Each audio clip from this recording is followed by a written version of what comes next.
continuamos falando sobre serviço social e espiritismo e para isso estou com o professor Alípio Labão, que é assistente social e também ministra aulas no curso Bases da Integração Cérebro-Mente Corpo-Espírito, coordenado pela Associação Médico Espírita de Santos. Professor Alípio, bom, a gente sabe, né, que a prática do serviço social ela é uma prática muito bonita, né? Principalmente na atuação que ela tem com adolescentes, né? Bom, você teve uma atuação com adolescentes muito vitoriosa, muito conhecida na cidade de Santos, né? Você poderia falar um pouquinho mais sobre essa atuação com adolescentes?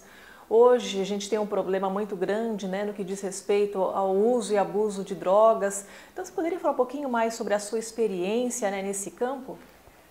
Eu comecei trabalhando no Senai, que é uma obra específica para adolescentes. E no Porto havia os adolescentes de 14 a 18 anos colocados na oficina. Então o único campo de trabalho para eles era a oficina. E com o inconveniente que eles não podiam mexer em determinadas máquinas. Mas a empresa também não colocava, não criava uma escola justamente para que os adolescentes pudessem trabalhar nas obras, nas máquinas perigosas. Então o que acontecia? Esses menores ficavam fechados na oficina, muitas vezes sem fazer nada, criando problemas. E aí foi que, com a graça de Deus, né, o engenheiro lembrou do médico que queria criar o serviço social para o campo médico, e ele então inverteu, falou, vamos criar o serviço social para lidar com esses menores na oficina. E foi quando eu fiz um pequenino projeto, né, de trabalho, e que foi aprovado. Eu fazia reuniões semanais com eles e entrevistas individuais durante a semana inteira. Então eu trabalhava com os menores durante uma semana, reunia em grupos, vários subgrupos, dando noções de prevenção de acidente, de relacionamento pais e filhos, educação sexual. Então a gente dava um programa bem extenso e fazia também um trabalho com os maiores que se prontificaram de ajudar e ensinar a profissão para os menores, que não era obrigação deles, mas como voluntários eu consegui isso. Então aí os adultos que tinham habilitação para determinadas setores da mecânica e procurava ensinar esses jovens. E aí eu procurei fazer um trabalho também que foi muito mal interpretado, porque achou que eu só via os menores, que eu não via a empresa. E quando chegavam aos 18 anos, eles saíam da oficina, não queriam ficar na oficina, não tinham vocação para aquilo. Mas justamente era um trabalho que eu fazia, para deixar na oficina só quem tivesse vocação. E eu então fiz um trabalho intensivo deles estudarem à noite. Eles não queriam estudar à noite. Vocês têm que estudar. Hoje eu tenho engenheiros, tenho advogados que estudaram à noite, se formaram. São grandes amigos que eu fiz durante a minha carreira profissional, não é? Certo. E eu soube até essa semana, por coincidência, Giovana, que eles estão querendo levar o meu nome na Câmara, pelos trabalhos que eu fiz com esses menores e com o serviço social em geral. Bonito, professor, muito bonito mesmo. Bom, no que diz respeito à reabilitação de pessoas, né, que usaram drogas, é possível? É um trabalho dificílimo. Eu sempre, trabalhando na faculdade, que eu fui professor da faculdade, os alunos iam fazer estágio no Porto, eu sempre disse que a gente não podia se preocupar com a porcentagem de reabilitação, porque é ínfima. Você reabilitar um drogado é a coisa mais difícil, principalmente na época que eu comecei a trabalhar, que não tinha nem hospital. O hospital que tinha para atender os drogados, atendia malandros, atendia político, atendia tudo, menos fazer um tratamento idôneo.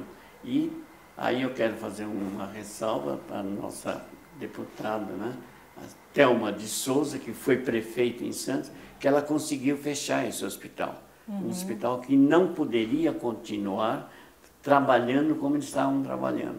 Então eu trabalhei numa época que não tinha recursos. Eu acho que a maior contribuição que eu tive foi com a família, da família poder lidar com o drogado, né? E fugir dos maltratos, porque muitos deles eram agressivos. Então eu consegui também isso com os drogados. Você quer beber, o problema é seu. Agora, você não tem o direito de prejudicar a família.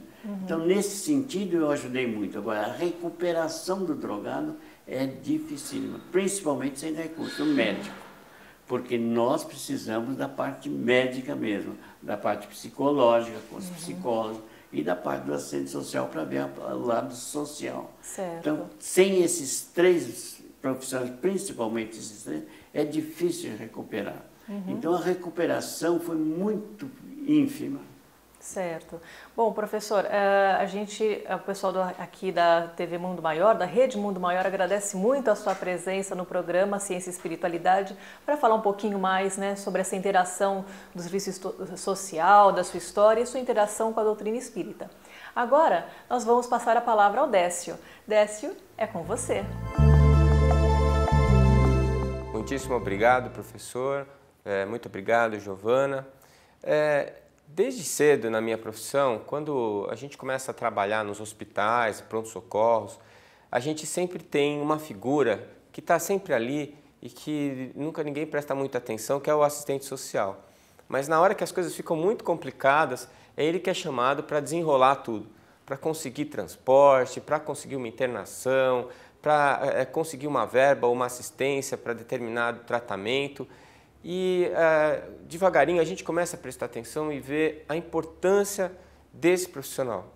Se nós estamos lá, todos os profissionais da área da saúde, para dar assistência e ajudar a pessoa necessitada, o assistente social é aquele que está lá exatamente para conseguir o suporte para que essa assistência seja dada.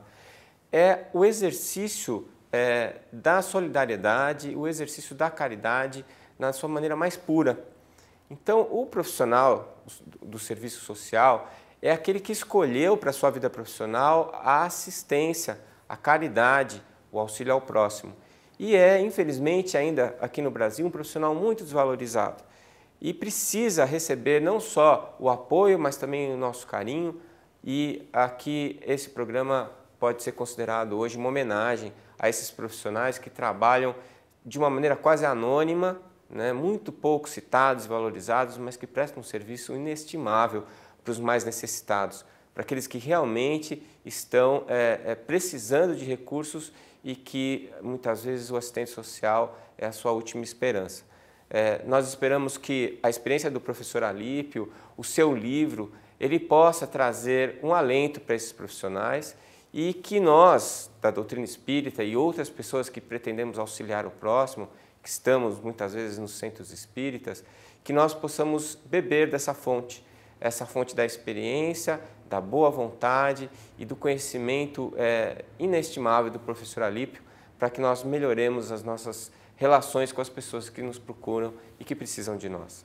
Muito obrigado pela sua presença aqui no nosso programa e espero poder vê-los no nosso próximo Ciência e Espiritualidade. Até lá e muito obrigado.